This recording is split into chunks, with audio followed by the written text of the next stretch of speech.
Dernière journée de travail avant le début des vacances et quelques jours avant les départs pour la grande aventure. Donc, bon matin tout le monde.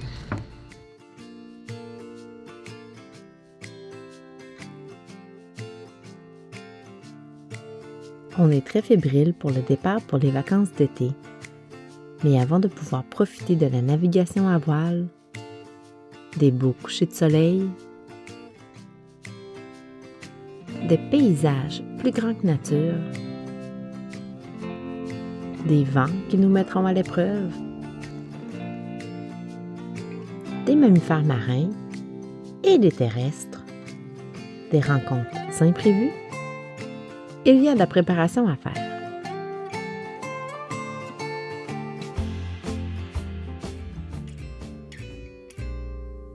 Vous vous rappelez le bear qui nous a obligés d'aller jusqu'à Saint-Ours? Il n'avait pas de roue. C'est ce qui nous empêchait d'entreposer la Slancha au parc nautique Lévis. Eh bien, ce sera bientôt chose du passé. Donc, voici le bear que j'ai ramené hier de Saint-Ours, un aller-retour jusqu'à là-bas. Donc, il va être maintenant modifié sur son entrée. Il va y avoir des essieux, il va y avoir des roues qui vont être ajoutées. Donc, grâce aux modifications de la bonne équipe de soudeurs du PNL, on n'aura plus besoin d'aller porter le bateau à Saint-Ours. Ça va être cool. Ah, l'amiral est excité. Assez rapidement, l'équipe du PNL a fait les modifications nécessaires au bear.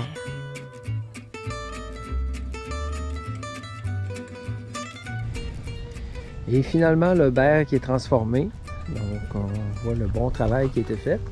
Donc, les roues ont été ajoutées. Il y a une barre pour pouvoir la diriger, pour faire tourner les roues. Les guides ont été ajoutés pour qu'on puisse voir où est-ce qu'on s'en va lorsqu'on le met à l'eau. Et l'entrée a été modifiée pour pouvoir entrer plus facilement dedans.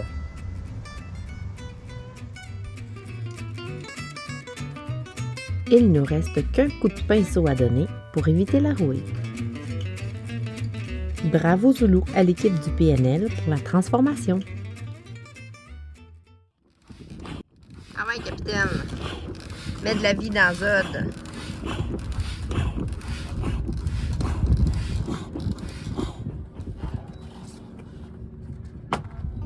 Après les réparations du you-you de cet hiver, c'est maintenant le temps de le remettre à l'eau et de ramener le moteur.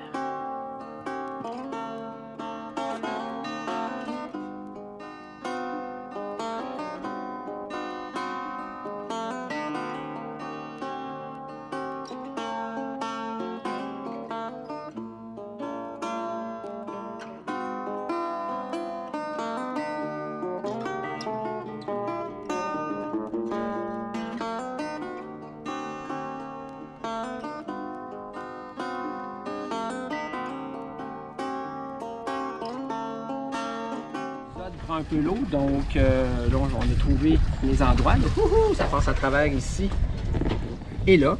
Donc là, on va assécher ça comme il faut avec de l'acétone. Après ça, on va laisser le soleil faire la job. Et ensuite de ça, ça va être un travail de remettre de la colle dans les trous qui sont là. Mais je vais mettre en plus une patch par-dessus. Comme ça, on va être sûr que ça va tenir pendant tout le temps de nos vacances et le reste de l'été. Et plus loin encore!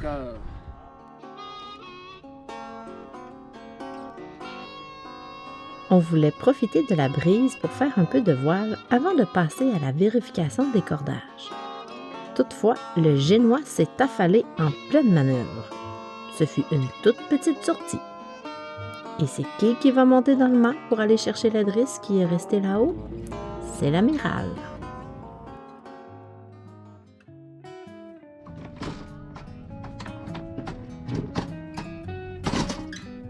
On avait fait le ride de Génois tribord au printemps, et il faut maintenant faire celui bâbord avant de partir.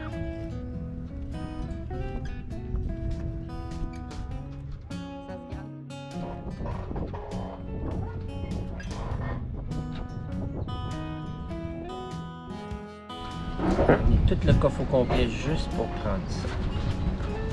C'est pas vrai, tantôt tu vas avoir besoin d'autres choses, tu vas dire, ah, c'est dans le cas. On réétanchifie les Ah, j'ai hublots. pas de petite tasse, moi. C'est bien étanche. L'averse nous l'a confirmé.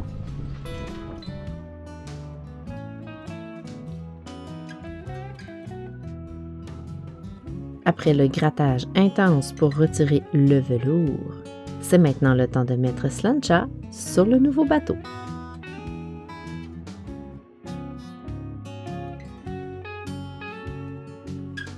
Les préparatifs vont bon train, mais certains ont commencé bien avant la saison, pendant l'hiver.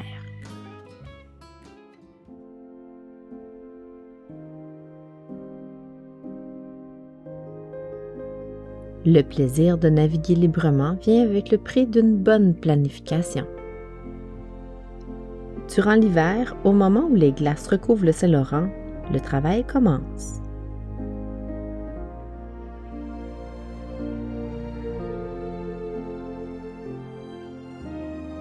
À l'aide des tables de marée, de l'atlas des courants et du guide nautique, nous commençons à planifier nos navigations.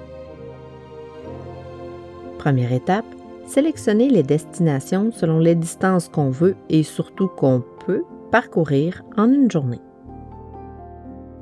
Puis, valider selon les marées les heures de départ, ça c'est facile, et estimer les heures d'arrivée. Ça prend un peu plus d'expérience. Deuxième étape, s'assurer de la diversité dans le voyage. Pas trop de mouillage versus les nuits à quai, et qu'on se garde du temps pour profiter des endroits visités.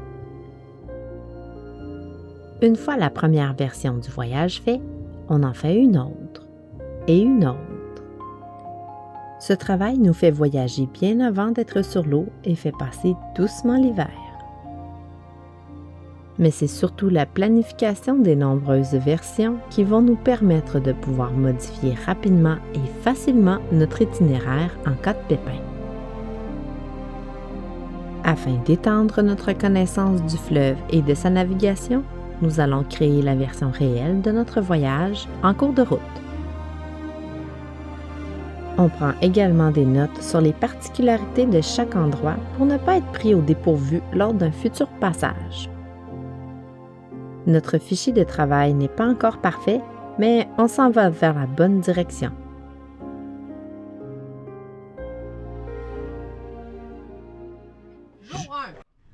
Jour moins 1, parce qu'on n'est pas encore parti. Donc on embarque tout ce qu'il y a à bord. Aujourd'hui, il faut aussi qu'on fasse fueling, pump out, puis qu'on finisse de préparer les affaires pour pouvoir partir à minuit avec la marée. Tu manges ta job? Toujours. Tu le sais, mon nous. Je mange toujours sur la job. On a du thé. Oui, mais on a plein d'affaires à placer, là. Arrête de manger puis travaille. Encore du thé. On va-tu manger aussi? Manger pas du thé. Des patates. Des coco fraises.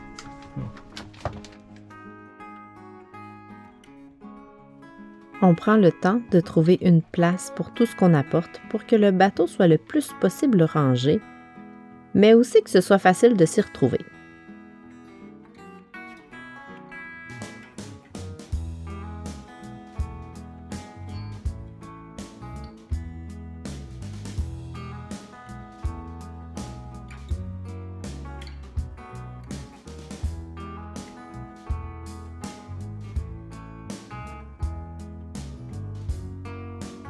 Après tout ce travail et la forte chaleur, une petite baignade est la bienvenue.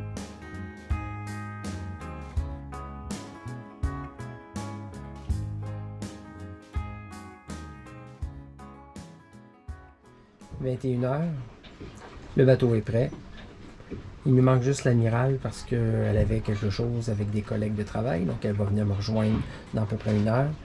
Et à minuit, on va quitter, si le temps nous le permet, vers Cap-à-l'Aigle. Donc en ce moment, on a une ligne de grain qui est en train de passer. Il y a des vents jusqu'à 30 nœuds qui montent et il se met à pleuvoir. Donc, oups, on va fermer un peu.